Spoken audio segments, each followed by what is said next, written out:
Je suis arrivé à Lisbonne et l'aventure a commencé. Je ne parlais pas du tout portugais. Tout le monde parlait français. En plus, c'était vraiment génial.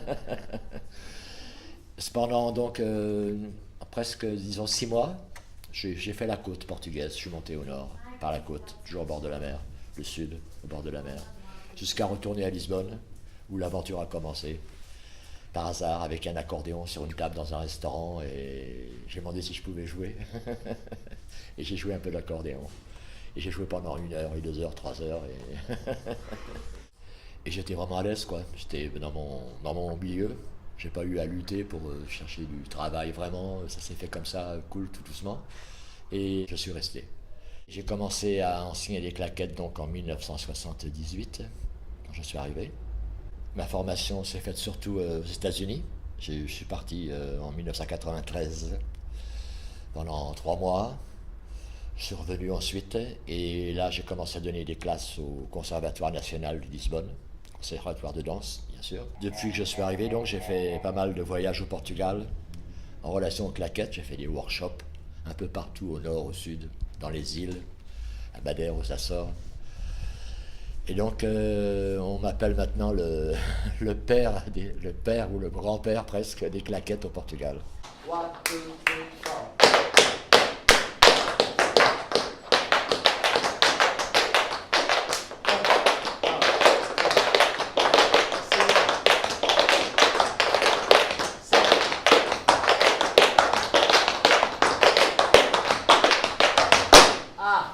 Au niveau, par exemple, de l'architecture, j'ai assisté vraiment à la rénovation de la ville.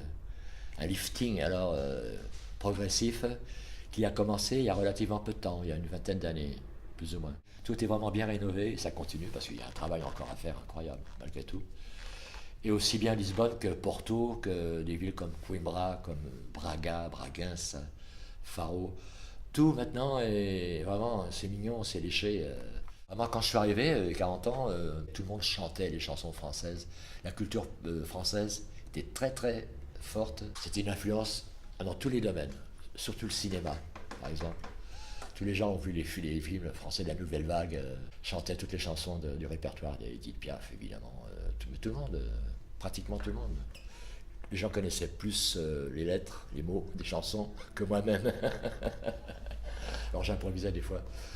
Et par contre, poco à poco, j'ai assisté à un déclin incroyable, en 2 générations, je peux dire. En 2 générations, il y a vraiment une chute de l'apprentissage du français et donc de la culture française, parce que la langue, c'est la base. Hein. Et les alliances françaises, beaucoup ont fermé. L'Institut français du Portugal a fermé il y a 2 ans seulement. C'est tragique, hein, l'Institut français. Mais je trouve que le Portugal a une image extérieure super positive, incroyable. Mais les problèmes que j'ai connus dans la société quand je suis arrivé, le problème de la précarité, des emplois, continuent toujours très fort, très fort. Il n'y a pas un jour sans manifestation à São Bento, je veux dire. C'est un signal, c'est sombre ça, c'est une ombre hein, sur le. On sent qu'il y a économiquement, on sent qu'il y a beaucoup plus d'argent, plus de gens qui ont de l'argent, mais il y a aussi plus de gens qui en ont moins. Ça paraît utopique, mais c'est vraiment ce qui se passe. Je sens un grand décalage dans les classes sociales qui se creusent. Par contre, tout ce qui est touristique, tout ce qui est lié au tourisme, que ce soit les hôtels, les restaurants, ça ouvre sans arrêt, les hôtels de 5 étoiles qu'il n'y avait pas avant. C'était très. Avant, c'était des petites pensions, des résidentiels, des chambres qu'on payait 15 euros la nuit, ou 8 euros, ou 6 euros même pour une nuit. Ça n'existe plus. Tout maintenant est bien branché, 3 étoiles, ouais, minimum.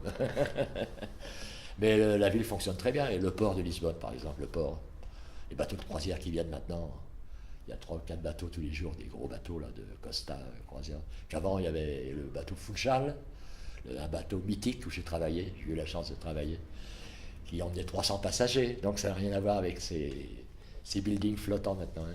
Ça, c'est une grande différence réellement. Et depuis 2 ans, il y a vraiment une recrudescence de Français, principalement des Français, qui viennent s'installer ici à Lisbonne surtout, Et pas seulement, à la campagne, dans tous les villages, il y a beaucoup de grandes propriétés sont achetées par des Français. Personnellement, j'habite à côté d'un palais qui a été abandonné après la Révolution de 1974, qui a été racheté par des Français. Un palais, quoi, je suis à côté, en plein Lisbonne. Mais c'est pas les seuls, hein, il y en a beaucoup. Beaucoup de Français s'installent dans des bons, très, très bons endroits à cause des avantages fiscaux. C'est ça qu'ils s'appellent, on les appelle les exilés fiscaux. Ils viennent pas. Peut-être qu'ils vont aussi découvrir le Portugal, j'espère, avec son aspect unique que le Portugal a, comme chaque pays a une unicité, non, évidemment. Mais sur le plan fiscal, je peux dire que ça fonctionnait. Ça fonctionne. Bienvenue.